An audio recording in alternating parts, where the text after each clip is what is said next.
दोस्तों JKSSB JKP constable का मुद्दा काफ़ी टाइम से चलते आ रहा है, तो ऐसे में एक लंबी ब्रेक के बाद हम हाजिर हैं आपकी खिदमत में। बहुत सारी इम्पोर्टेंट डिस्कशन, बहुत सारी बातें आपके साथ करनी है। आज काफ़ी दिनों के बाद ऑलमोस्ट 2-3 वीक्स के बाद आपके साथ रूबरू हैं, स्पेशली जेकेपी कांस्टेबल एस्पिरेंट्स के साथ जिनका फ़िज़िकल एफिशिएंसी टेस्ट जो है वो शेड्यूल्ड है जम्मू में और जिनका श्रीनगर में हो चुका है। खैर उनसे तो हम उनके बारे में तो नहीं है, बट हाँ जो जम्मू में हैं उनके रिलेटेड यहाँ पे हम एडमिट कार्ड को लेके सिर्फ नहीं बात करेंगे, बल्कि हम और भी कई सारी चीज़ों के बारे में यहाँ पे इम्पॉर्टेंट डिस्कशंस करेंगे। ऑलराइट, सो सबसे पहली बात तो ये कि release of admit cards for the post of physical standard test, physical efficiency test for the post of constable. तो भाई आपका जो सबसे पहली इंफॉर्मेशन, आपका फिजिकल एफिशिएंसी टेस्ट 24 ऑफ सितंबर से स्टार्ट हो जाएगा एमए स्टेडियम जम्मू में, not anywhere else but MA stadium Jammu में होगा, गुलशन ग्राउंड में नहीं होगा। बहुत सारे लोगों को लगता था कि भाई गुलशन ग्राउंड में होगा, लेकिन गुलशन ग्राउंड में नहीं होगा। ये आपका कहाँ हो रहा है? एमए स्टेडियम जम्मू में। तो एडमिट कार्ड्स आपके 3 दिन के बाद अपीयर हो जाएंगे वेबसाइट पे, and you all will be able to download your admit cards on via JKSSB website. अगर आपको कोई भी डिफ़िकल्टी आती है, कोई भी परेशानी आती है, तो आप जेकेएसएसबी को कांटेक्ट कर सकते हो इन दिए गए नंबर्स पे।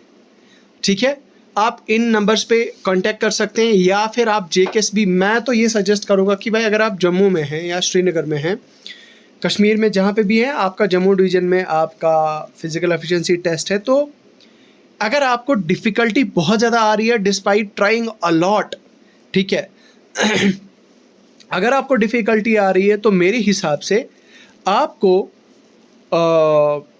ऐसा करना चाहे कि आप जेकेएसएसबी वेबसाइट, जेकेएसएसबी ऑफिस जाएं, वहाँ पे जेकेएसएसबी के साथ बातचीत करें और ये अपना मसला सॉर्ट आउट कराएं। उसके बाद यहाँ पे इम्पॉर्टेंट चीज़ है, जो शॉर्टलिस्ट हुए हैं एक्स सर्विसमैन कैंडिडेट्स जो अपेयर होने जा रहे हैं फिज़िकल एफिशिएंसी टेस्ट में, उनको ये बताया जा रहा है कि भाई मैट्रिकुलेशन सर्टिफिकेट आपको साथ लानी है एज एज प्रूफ, मैंडेटरी है आपका जिस दिन आपका पीईटी होगा। No ASM candidate shall be allowed to appear in without the production of, अगर आपके पास रिलेवेंट डॉक्यूमेंट नहीं होंगे आपका फिजिकल एफिशिएंसी टेस्ट नहीं होगा।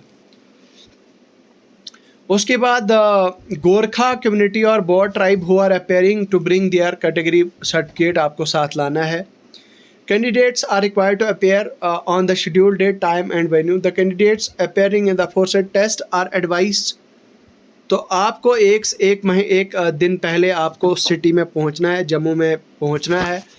आपको किसी भी तरह का कोई TADA नहीं दिया जाएगा, ठीक है। आपको प्रॉपर अटायर होना चाहिए ड्यूरिंग फिजिकल स्टैंडर्ड टेस्ट। किसी को भी इम्प्रॉपर ड्रेस पहने नहीं दिया जाएगा। मतलब ऐसा नहीं है कि अंडरवेयर में आप जाने अंडरवेयर लगा के जा रहे हो आप और भाग रहे हो, आप बोलोगे कि नहीं यार थोड़ा वज़न कम हो जाएगा उससे, तो ऐसा भी नहीं करना है। प्रॉपर एक ट्राउज़र्स में और लूज़ कपड़ों में और प्रॉपर शूज़ में आपने रनिंग करनी है। देखिए प्रोसीजर वही है, जेकेएसएसबी की वेबसाइट पे जाके आपने डाउनलोड करना है एडमिट कार्ड। ओके, सो अब ये तो पता है आपको कि भाई ये क्वालिफाइंग नेचर का है सिर्फ।